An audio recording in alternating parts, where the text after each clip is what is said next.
The contract came in a folder with 4 others. My manager, Deb, brought them at 9:15 on a Wednesday with coffee she'd made the way I liked it, set them on the edge of my desk, and said she'd need them back before noon for processing. I signed the first 2 without reading beyond the key terms. I trusted the events team to have done due diligence. The third one I read more carefully, not because anything flagged, but because I developed a habit of rotating my attention so it didn't go slack. The client name was on page 3. Caroline Marsh Whitfield, and beneath it, the name of the man she was marrying, and beneath that, a date in September, and the address of the garden estate I had purchased quietly through a holding company 4 years ago and spent 18 months restoring. I read the paragraph twice. Then I set the contract down and drank some of my coffee. Deb was at her desk outside. My phone had no new messages. Through the window, the city was doing what it always did at 9:15 on a Wednesday, which was move without concerning itself with me. I picked up the pen and signed the contract. I put it back in the folder with the others and brought them to Deb before 10. Here is what Caroline knows about my professional life: that I own a business, that it involves property in some capacity, that I have done, as she once put it at a family dinner with the particular smile she uses when she is being generous, surprisingly well. She did not ask follow-up questions. This was not unusual. Caroline's interest in other people's lives has always been warmly, consistently decorative, present enough to signal good character, shallow enough to require nothing. I don't say this to wound her, even here, even privately. It's simply accurate. We were raised in the same house by the same 2 people, and we became very different in the ways we learned to take up space. She learned to announce, I learned to accumulate. Neither of us chose this entirely consciously, and neither of us has fully examined it. What I had examined in the 4 years I'd owned the estate was the quality of the light in the main garden in the late afternoon. It was the reason I'd bought it. The events team had learned to schedule outdoor ceremonies accordingly. September, at the date and time Caroline had booked, the light would come from the west and fall across the garden at exactly the angle that made every photograph look like the photographer knew what they were doing. She had good taste. I had always known that. The invitation had arrived 6 weeks before the contract. Cream envelope, embossed.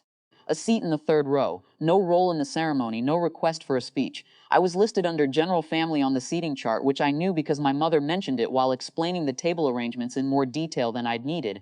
I had RSVP'd yes. I had not brought a +1. On the day I parked where guests parked and walked the gravel path I'd had relayed 2 summers ago and accepted a program from an usher named Derek, who had worked events at the property for 14 months. He smiled at me the way he smiled at everyone. I found my seat in the 3rd row.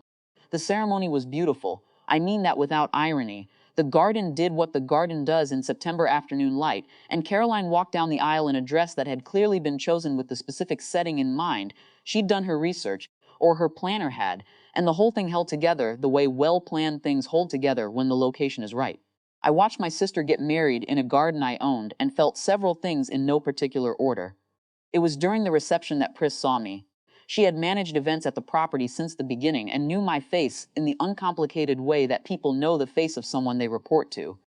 I watched the recognition travel through her expression from across the room, the slight adjustment, the beginning of movement in my direction.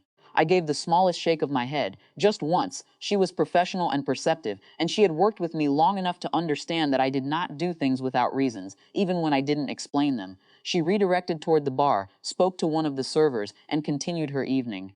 Nobody else saw it. It lasted perhaps 3 seconds. What I didn't anticipate was how the day would feel from the inside. I had imagined in the weeks between signing the contract and the wedding itself that there would be something clarifying about it. Some private resolution to a question I'd been carrying for years about what my life looked like from the outside of Caroline's perception of it.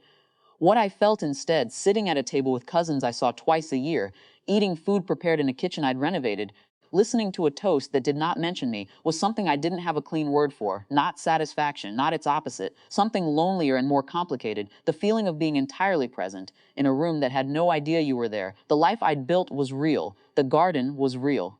The light was exactly what I'd known it would be, and I was seated in the 3rd row, and no one knew, and I had chosen that, and I was still deciding what the choice meant. 2 weeks later, Caroline called about a scheduling conflict at my parents' house for Christmas. We spoke for 11 minutes. She was warm in the way she is sometimes warm, quick and genuine, and slightly distracted. She said the venue had been perfect. She said the light was unbelievable. It really was, I said. She didn't notice anything in it. I hadn't expected her to. After we hung up, I sat for a while with the phone still in my hand, not calling anyone else, not doing anything in particular, just sitting with what I knew and what she didn't, and the question of whether those those two things would ever close the distance between them. I didn't have an answer. I'm not sure I was looking for one anymore.